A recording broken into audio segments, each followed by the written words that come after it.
আজকে ঘুম থেকে উঠতে অনেকটাই লেট হয়ে গেছে, 9:30 বেজে গেছে। কারণ কালকে রাতে লাইভ শেষ করতে অনেক লেট করেছি সেই জন্য।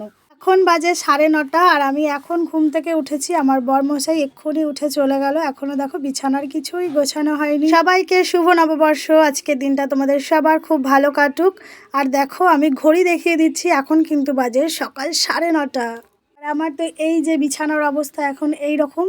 আর কালকে আমরা শপিং করেছি। এই দেখো বিছানার চাদর, বালিশের ওয়ার, আমার বরমশাইয়ের জন্য দুটো গেঞ্জি, আমার মেয়ের জন্য দুটো জামা, আর আমার জন্য 2 জোড়া চপ্পল। তো দেখো আমার মেয়ের জামাগুলো কেমন হয়েছে, যা গরম পড়েছে ওই জন্য একটু এরকম টাইপেরই নিলাম। আর আমার সব সময় পরার চটি আমার বরের এক জোড়া, আর আমার কিন্তু এক জোড়া নতুন চটি। এই গরমে বুট পরে যায় তো সেই জন্য। আর দেখো বরমশাইকে সকাল সকাল ভিডিও ধরতে দিয়ে দিয়েছি।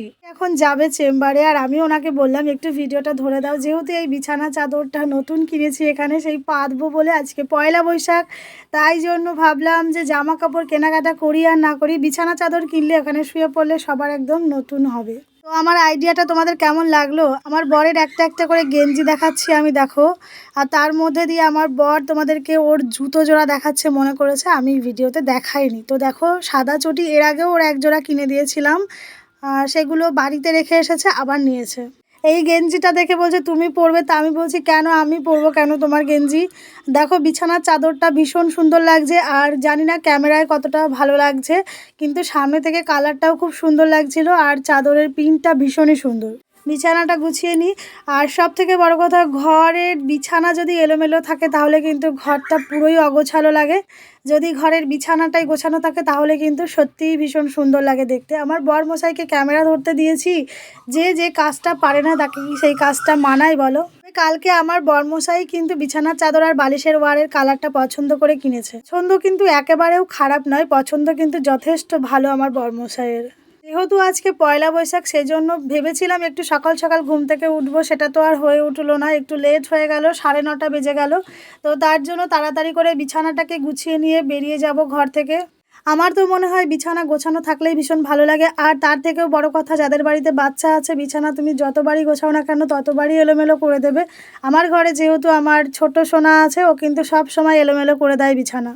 তো দেখো বিছানা চাদরটা তোমাদের কেমন লাগছে একটু অবশ্যই জানাবে। আমার তো খুবই ভালো লাগছে। এই দেখো তোমাদেরকে একটু জুম করে দেখাচ্ছি কালারটা কীরকম, কালারটা কিন্তু সত্যিই। আর দেখো আমার ঘরের মধ্যে একদম লাইন দিয়ে হাতি যাচ্ছে, কি সুন্দর দেখতে লাগছে না বলো? আমার তো ভীষণ সুন্দর লাগছে।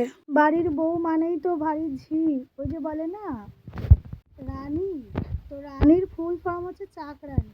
ঠিক আছে, প্রত্যেকটা বাড়ির বউই হচ্ছে চাকরানী। আমার তো মনে হয় আমি এই চাকরানি ঠিক আছি। তো যাই হোক, একটু মজা করে নিলাম তোমাদের সঙ্গে, আর মজাও নয়, এটা কিন্তু একদমই সত্যি কথা। প্রত্যেকটা বাড়ির বউই হচ্ছে রানী প্লাস চাকরানি। এই যে হচ্ছে আমার বরের, কালকে গেছিলাম ওষুধ আনতে, তো এই যে ওষুধের পেটি, আর এই ওষুধের পেটি আনতে গিয়েই কিন্তু আমরা শপিং করে নিয়ে চলে এসেছি। তো আমার কিন্তু ঘর মোছা কমপ্লিট হয়ে গেছে। আর এইদিকে দেখো আমার বরমশাই একদম নতুন গেঞ্জি পরে চেম্বারে যাওয়ার জন্য রেডি। বাবু এখন যাবে চেম্বারে, ঠিক আছে, সেই জন্য কিন্তু সকাল সকাল সেন্ট মেরে রেডি হয়ে যাচ্ছে। আর এই যে আমি ওষুধের পেটিটা নিয়ে একটু এগিয়ে দিয়ে আসছি গাড়ির কাছে। উনি যেহেতু দোকানের চাবি আনতে ঘরে গেল, সেই জন্য আমি ওনার গাড়ির ওপরে রেখে দিলাম পেটিটাকে। আর এই যে আমার বাবু সোনা যাচ্ছে এখন চেম্বারে। তো দেখো এত গরমে জামা পরে যায়, সেই জন্যই আমি ওকে গেঞ্জি নিতে বললাম যে গরমে জামা পরে যেতে হবে না, তুমি গেঞ্জি পরে যাবে। তো গেঞ্জি পরেই ভীষণ ভালো লাগে ওকে দেখতে। এই যে বরমশাই চলে গেছে, তারপরে আমি চলে এসেছি উনুন পাড়ে। যেহেতু এখন গ্যাসের সমস্যা, তোমরা অনেকেই জানো, আমি কয়েকদিন ধরে উনুনে রান্না করছি। এবার উনুনটাকে ছাই পরিষ্কার করে নিচ্ছি। আর দেখো ছাইগুলো কিন্তু আমি ফেলিনি, প্লাস্টিকের মধ্যে গুছিয়ে রাখছি, কারণ আমার এখানে অনেক গাছ আছে, গাছের ওপরে মাঝে মাঝে দিতে হয়। সেই কারণে কিন্তু আমি ছাইগুলোকে একটা প্লাস্টিকের মধ্যে রেখে রেখে জমা করে দিয়েছি। যে কদিন ধরে আমি উনুনে রান্না করছি সেই কদিনে ছাই কিন্তু ওর মধ্যে। আর দেখো আমি উনুনটাকে মুছে নিচ্ছি ভালো করে। প্রথম কথা, আমি এর আগে কোনোদিনও এরকম কাজ করিনি। যদি কোনো ভুল ত্রুটি বা কোনো রকম খারাপ কিছু হয়ে থাকে অবশ্যই আমাকে জানিও।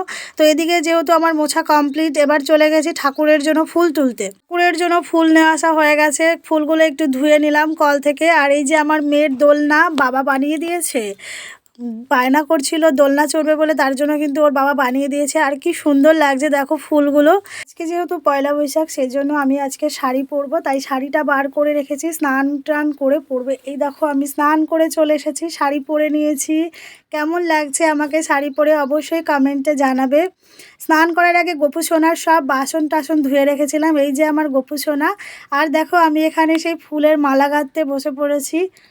মহাদেবের জন্য একটা মালা আর আমার গোপু সোনার জন্য একটা মালা, দুটো মালা আজকে আমি গাঁথবো। এখন আমি যেহেতু আগে ফুল খুব একটা পেতাম না, সেই জন্য যে কটা ফুল পেতাম আসনেই দিয়ে রাখতাম। এখন যেহেতু অনেক করে ফুল পাই, সেই জন্য কিন্তু মালা গাঁথি। আর আমার মালা গাঁথতে ভীষণ ভালো লাগে, মনে হয় মালা গেঁথে গলায় পরিয়ে দিলেই বেশি সুন্দর লাগবে। আর এই দেখো চলে এসেছি গোপু সোনাকে স্নান টান করিয়ে নতুন জামা পরানোর জন্য। যেহেতু বিহারে এই গোপু সোনার জামা আমি কোথাও খুঁজে পাই না, সেই জন্য কিন্তু গোপু সোনার জামা আমি নিজে হাতে বানাই। দেখো গোপু সোনার জন্য দুটো চুড়ি বানিয়েছি, ওর রূপোর চুড়ি আছে তবুও আমি এই ডিজাইন দিয়ে একটু বানিয়ে দিলাম। একটা তো হাতে হয়েছে, আর একটা আমি হাতে কিছুতেই পরাতে পারলাম না, একটু ছোট হয়ে গেছে। যেহেতু ওই হাতে একটা লাড্ডু আছে, মানে হাতের নিচে লাড্ডু আছে, সেই জন্য কিন্তু চুড়িটা ঢুকলো না হাতে। আর এই যে ওড়নাটা কেমন লাগছে জানাবে। আর আমার এই বাবুসোনাটাকে কেমন লাগছে অবশ্যই তোমরা কমেন্টে জানিও। আর এই গরমের মধ্যে ওর চুল আমি এখন আর পরাই না, শুধুমাত্র এই চূড়াটাকেই পরাই। গরমে চুল পরালে পরে ওর গরম লাগবে না, ওই জন্য কিন্তু ওকে আমি চুল পরাই না, চুলটা খুলে রেখে দিয়েছি। আর কদিন পর থেকে তোকে আমি খালি গায়ে করেই রেখে দেবো, ঠিক আছে? তো গরমে আমি ওকে খালি গায়ে করেই বেশিরভাগ রেখে দিই। গোপু সোনার জামাটা তোমাদের কেমন লাগলো অবশ্যই জানাবে। আর জামাটা কিভাবে বানিয়েছি যদি সেই ভিডিওটা দেখতে চাও অবশ্যই কমেন্টে জানিও। যে আমার পুজো দেওয়া কমপ্লিট হয়ে গেছে, কেমন লাগছে আমার ঘরের গোপু সোনাকে আর হর হর মহাদেবকে অবশ্যই কমেন্টে জানিও।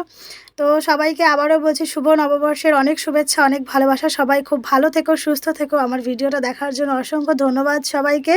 যারা ফেসবুক থেকে দেখছো পেজটাকে একটু ফলো করে দিও, যারা ইউটিউব থেকে দেখছো চ্যানেলটাকে একটু সাবস্ক্রাইব করে দিও বন্ধুরা।